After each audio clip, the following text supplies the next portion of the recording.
Hey y'all, Zelda here. I am here to talk about um, why dialectical thinking is important in having a effective magical and spiritual practice. So if that's interesting to you, stick around. If not, maybe I'll see you in a different video. So first things first, I am a therapist. I am also a practicing espiritista. I am a medium. I have a lot of practices that are diligent with my spirits. I do like crystals and things like that. But I have noticed, as I'm sure many people are, that there are a lot of they talk about this kind of like spiritual pipeline almost that leads to all of these kind of like outlandish, non-scientifically founded beliefs. And I think it creates this false dichotomy that science and spirituality are somehow in conflict. Now, I will say that science, on its own part, as a field, has tried to discredit because it is based primarily in the paradigm of materialism. I really like how they talk about this on the telepathy tapes, which is a great podcast where they kind of talk about this bias through talking about the telepathic powers of non-speaking autistic children and individuals. But that not to necessarily reference that entirety, but that is the kind of recent place that I heard them talking about scientific materialism. This is also sometimes called like a Cartesian paradigm in a sense that like I think therefore I am, the mind becomes separate from the body. There becomes this very stark like thought like only these concrete things that we can see and measure are true, right? If I can't see it, if I can't measure it in matter and what is literally observable, then it is, for all intents and purposes, doesn't exist. Which is not the case necessarily. Like there are also lots of immaterial things that we feel are true. I think this is why I think it's a false dichotomy in the sense that I think a lot of people do already breathe nuance into this. But because of that, there's a lot of like, I think, lumping together of these alternative ideologies. Like how do people get into these very like rigid literal thinking of things that are maybe supposed to be kept more as concepts or as like guiding principles, right? An example of this that I can think of is saying, oh, we are all one, and then utilizing that argument to negate the realities of different lived socioeconomic, socio-political identities and experiences, right? Saying we're all one and we are all interconnected may in fact be true from a spiritual standpoint, but it is incomplete to say that that negates the lived experiences of living in a society that does have systems of privilege and oppression that do interact and do influence people's lives. Both of those things are true. So, first things first, what is dialectical thinking? Um, my experience as a therapist of dialectical thinking comes from dialectical behavioral therapy, which is founded, it's a style of therapy founded by Marsha Linehan. One thing I do like about Marsha Linehan as a founder, there are certainly lots of things you can criticize about most people actually in general, but certainly anyone who becomes very well known and very endorsed in Western psychology or in institutions. There's a lot to criticize and a lot of nuance. But for today's purposes, the things that I do like is that she is a lived experience clinician or a lived experience creator, meaning that she herself struggled with mental health challenges and neurodivergence. She says that she believes that she had borderline personality disorder, excuse me, BPD, and she was diagnosed with other things, like many people get misdiagnosed. Like it was diagnosed with kind of like a smorgasbord of different things, I think like schizophrenia related, but that her symptoms actually much better relate to this BPD diagnosis. And that is often like DBT, dialectical behavioral therapy, is useful for a lot of different people. In the correct application. But dialectics in dialectical behavioral therapy are often talked about as holding two things that seemingly contradict as true without letting those things cancel each other out. So dialectical thinking, it creates this capacity to hold multiple realities and allow them to relate to each other. Now, the term dialectic actually comes from philosophy in a lot of ways. If we think about it like etymologically, it comes from dialect, dialogue, like this kind of like conversation between things. Um, this is very interesting to me in terms of it coming from like a more philosophical nature because dialectical thinking had to do in some ways like if you've ever heard of like the Socratic method where people ask strategically a lot of questions to like elicit meaning. It's like a teaching pedagogical style is the Socratic method. And so Socrates like that method, right, of being in conversation with a lot of things, a dialectical process is a way of kind of like arriving at a truth from the tension or the engagement of two polarities or two opposing arguments, for instance. This is really interesting in terms of also, I was recently reading this article called Dialectical Thinking in Contemporary Spirituality, Reconciling Contradictory Beliefs Through Metamodern Oscillations Between Two Ways of Thinking. It's Hart and Saho. It's from 2025. I will link it in the description. It's not necessary. I'm not using that as evidence for this, but I just want to like name that I did read that through and it kind of stimulated my thinking on this topic. And they do a good job of talking about breaking down what is dialectical thinking versus holistic thinking and all of these terms that like if you're into the like nitty-gritty academics piece might be really stimulating and interesting. So I will link that. It is open source, so you could access it and engage with this concept more if you want. Um, in terms of how I'm going to introduce this as important to magic, one of the things that is both true is that if we are working with the unseen in psychology, I would say if we are working with the psyche, if we are working with our spirits, that which is not seen, oftentimes, of course, there are people who do see spirits. So there's a lot of nuance here, right? Just bear with me. And so if we are negotiating with that, we are also negotiating with our material, uh, observable surroundings and reality, right? That those two things are interacting. Oftentimes, when we talk about something like spiritual bypassing, which is another concept, this is something that has been talked about a lot in Buddhist communities. I studied at Naropa University, which has like a long, complex, and problematic, and also very interesting and fertile history with Buddhist psychology and contemplative psychology. Talk about spiritual bypassing as kind of like utilizing the spiritual to bypass the lived material reality of your experience. So when I use that previous example of saying, oh, we're all one, or oh, we're all connected, and then using that to negate that, like, oh, but someone else is experiencing financial or racial or gender-based prejudice that I'm not actually experiencing. And that isn't like like that can't be erased or bypassed by that spiritual reality. Actually, the contradiction then is that in using that to inform how we engage with our material realities and how we shift and shape our material realities as well, which is where like the magical process comes in.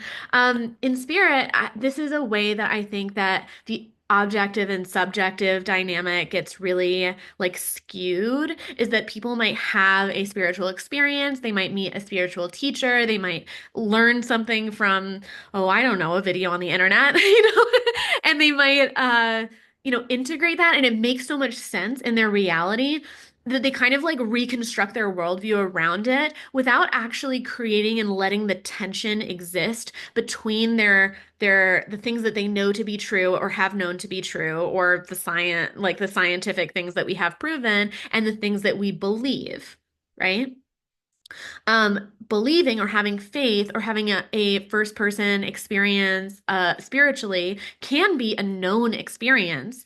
And saying that that's exactly the same as having done rigorous testing and being able to describe the mechanics of something is very different. right? In this same vein, we can say that like all of language is metaphorical in a way that it gestures towards it. If you want to go in a lit theory type of direction, right? You can talk about this kind of like saussure, like the tree, when we use the word tree, it represents in all of our minds, we summon a different concept of tree, and that there is no one tree that the word tree represents, right? So in this way, all of language is gestural, in fact. And this is a way that we can acknowledge that we are existing in that dialectical process, in that conversation between two seemingly opposing things that actually work together to create a sense of truth or a sense of knowing or a sense of reality, right? Um, this feels really crucial to me with magic. There are lots of things that I think it would be nice for magic to work in this very simple kind of way. And I am by no extent like the end all be all authority on like magic or spirituality or psychology or anything else, frankly, except for my own experience. And this is just something that like I think is worth investigating, right, in your own life.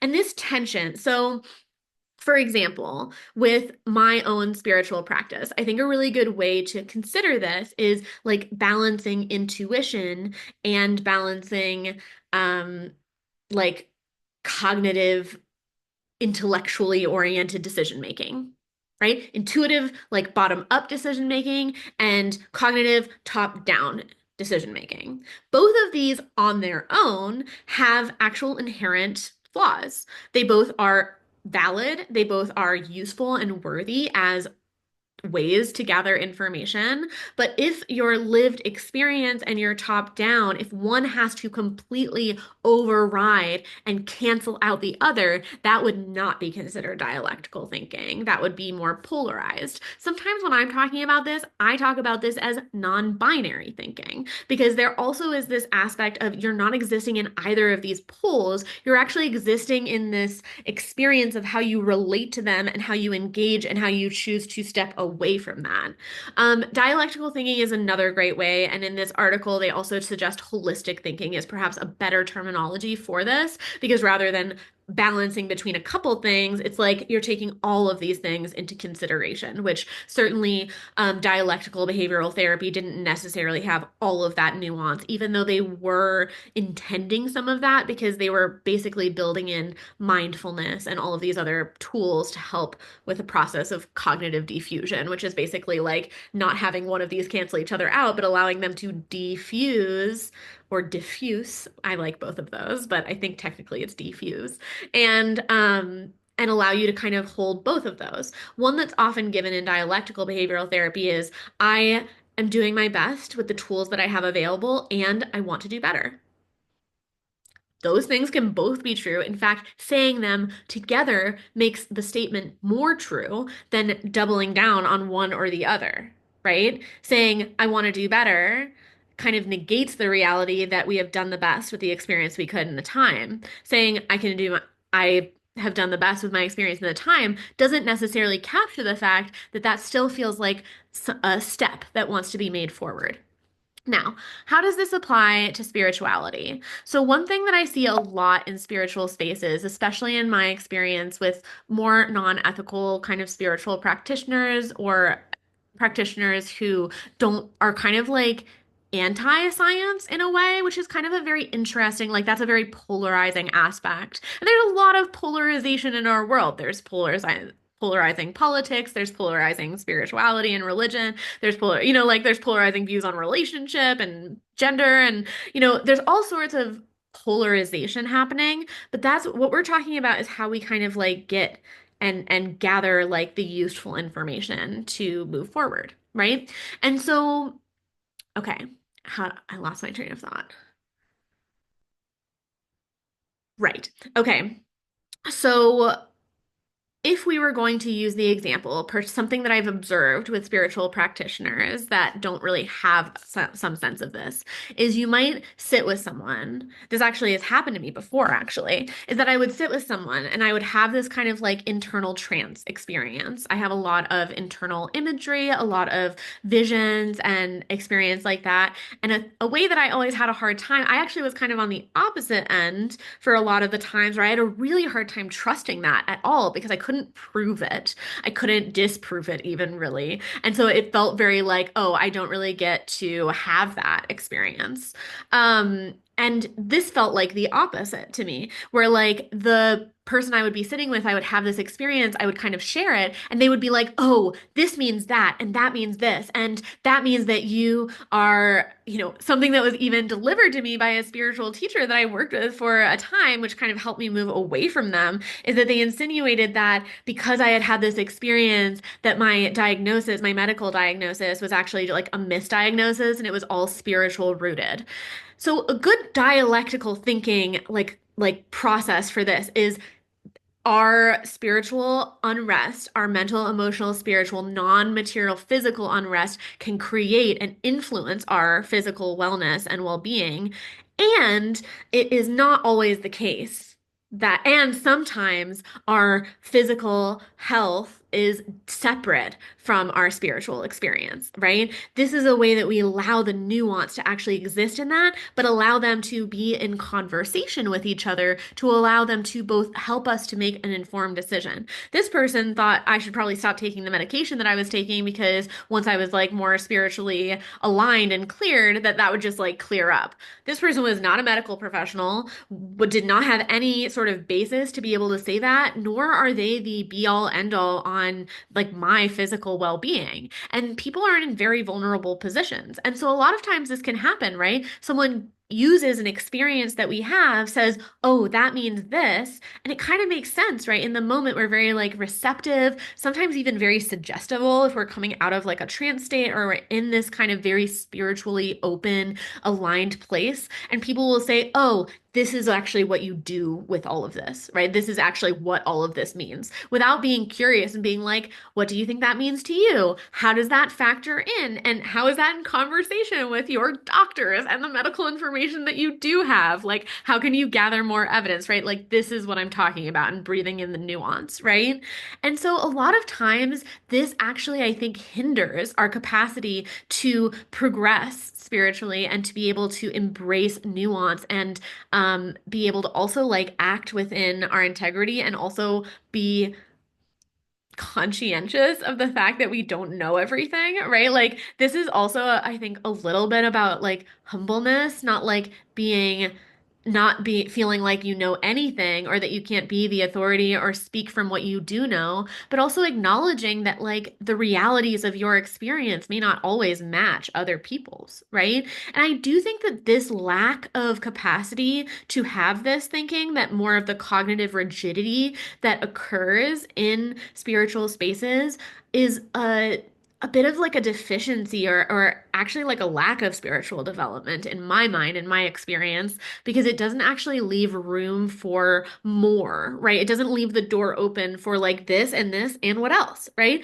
What are we learning, right? This is something that also really hinders being able to progress. Like if scientists were like, which some scientists are actually. I don't want to be in defense of like the institution. I'm talking about science, like the scientific process, which is a controlled process of curiosity and finding things out. That's how I'm just gonna like frame that is that like I have a high fidelity to this desire to gather information and use our cognitive capacity and learn. I love learning, but I don't take every single thing I learn as gospel, which sometimes when we think this, right, taking something as gospel, the idea is that we don't question it. But why?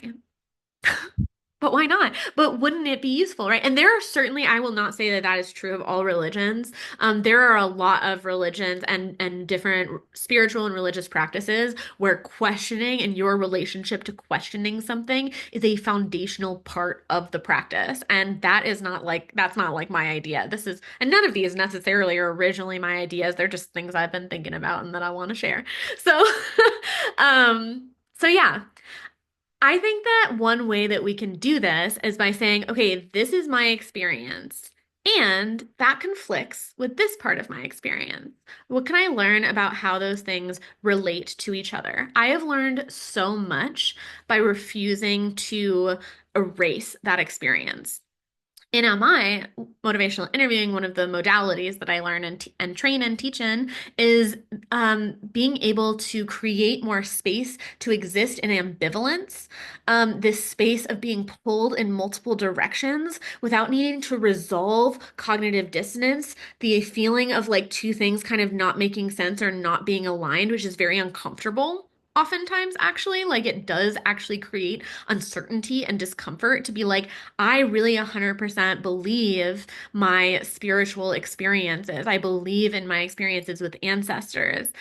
And I don't know how that fits in to the things that I believe about evolution, about like where we're at, like that is, I think, right, like I feel this to be true, and I don't know how that is incorporated in the things that I also believe to be true, right? Like it doesn't actually even have to be what someone else told you, but even what you believe, those things being in conflict, resolving that in a way, especially in an overly simplified way, does probably make one feel better. It is uncomfortable to be uncertain, and also that is like a part of the human experience, is to live with so much uncertainty and so much unknown.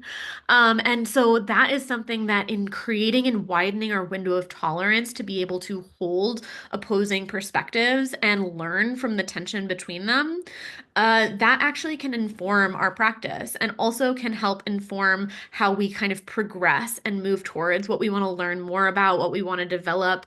And in magical thinking, I think it helps to even use our creative thinking of like what rituals, what practices, what symbolism, what kind of like almost like sympathetic type of magic can help to bring or create clarity, to bring these things closer together, to bring the reality that I'm working towards closer to the reality that I want, so that they can be in conversation without canceling each other out. Um, because pretending that things are going to change does not necessarily change things, right? We know that from, you know, overly simplistic views of manifestation that don't take anything else into consideration, right? And a lot of people have talked about that particularly, and I encourage you to like even use this concept to apply to like other areas or anywhere where you're feeling like confused and you feel like, oh, I don't know if I can actually hold this. Actually having the confidence or the groundedness to practice and to say, what if these things don't have to cancel each other out? What if I don't know yet how these things relate? For me, and talking to my ancestors, especially relating to my ancestors that um, I had never heard of in real life, which you have ancestors that you have not heard of in real life. Even if you are incredibly well researched on your genealogy, it goes back to a certain point and then you can't find more after that. And before that, there were people who had the babies who were those ancestors that you know about. So it is so vast, right? The ancestry that we actually have, just talking not even about chosen family and like emotionally connected family that you might have had in the past, but also just talking about biological lineage, basically. And so I encountered ancestors who I didn't know if they were real. Like, I didn't know who they were. I believed them to be real. I was working with them. It felt very significant to me. And so I lived in this kind of suspended space where I was giving myself permission, like, I don't have to prove this. There's no stakes in this instance. Nobody needs to do anything about it. I can just have this experience. And one thing that I think, another way that you'll hear this talked about is evidential mediums. Often that is a way that mediums will engage, is they'll be evidential mediums. So they're like looking for evidence and affirmation that things are existing, and they're using that to kind of like provide a path forward. There are nuances to how that term is used, but just like as an example of like that also is a practice that inherently advocates for this types of thinking, I guess, right? Is like letting the reality and your experience kind of inform each other. Um, this is also, if we think about, so with my ancestors, right? After I had been working with them for a while, I have an ancestor who is, um, doesn't speaks in a gestural form of almost like sign language, but it's a very old version of communication with hands and body that is not a verbal communication. And I don't have any relatives. I've always been really interested in sign language since I was younger. Even though I haven't learned it, I've started learning bits and pieces of it, but I'm certainly not fluent. And it was really interesting because some part of me is like, oh, maybe I generated this with my imagination because I have an interest in this already, right? And another person might be like, oh, well, you always have an interest in something because it is generated from this. Both of those are dialectical. Like that is a dialect. And I was choosing to say, I don't need to prove this. So I don't really need to know which of these it is, whether either of those is true. I just know that that is a attention. That is a polarity that exists in my experience, right? Um, Later, after I had been working with these ancestors for a couple of years, I actually got some unexpected like information that was unprompted that was given to me by a distant family member that was a correspondence that said that one of that an ancestor, like a cousin or something of hers, had reached out to her to say, "Oh, like I wanted to connect with you. I saw that you were doing ancestry and like doing this genealogical research." They kind of encountered each other, and he said, "I'm deaf and my mother was deaf or hard of hearing and like suddenly my mind was like, oh my gosh, I never knew. And not that that like 100% confirms my experience, but it was a really interesting thing that I had been in that suspended state. Then I gathered some evidence and some information that really felt like it helped to affirm or validate my experience. If I had already decided that wasn't the case, I may not have been as receptive to it. If I had already decided that definitely was the case, then I only would be able to validate that. And while I think the validation is great, I still don't feel the need to prove this, to prove my spiritual experiences and my relationships with my good spirits and my ancestors to anyone, because frankly, it's not the point of my practice and it's not beneficial to me to do that. And this is something that I think is really valuable to consider, right? Because you do not have to prove or justify your beliefs or your experiences, and it can be really useful to think about what the cost of not having that cognitive dialectical thinking process around it. And one of the costs or the consequences, I think, is that we encourage or endorse, if you're a spiritual practitioner, then you kind of encourage and endorse others to think in this all or nothing way without thinking about the consequences. So I do think that dialectical thinking is super valuable in our spiritual development and our magical processes and just that like spiritual identity development, basically. I think it can be really useful in our relationship with intuition and developing clairvoyance or clair gifts, even gifts of like things coming, right? Just because I believe or I've seen or I know that the wildfire will not go by my house. That doesn't mean I don't also want to have a wildfire preparedness bag and kit ready. I can trust in my words and my magical practice, and I can also prepare a fire preparedness bag, right? These are the kind of things that I'm talking about here, right? Like that, those kind of extremes that actually leaves people really vulnerable. Um, yeah. So I am curious, what do you think about this? What do you think about, um, you know, dialectical thinking and your spiritual development? Is this an idea that you have heard a lot before that you find really interesting? Are there ways that you actually help yourself do this? I'd be really curious to know since it's something that's been rattling around in my ether. As always, thank you so much for watching. I am so grateful to share this space with y'all, and I look forward to seeing you next time. Bye.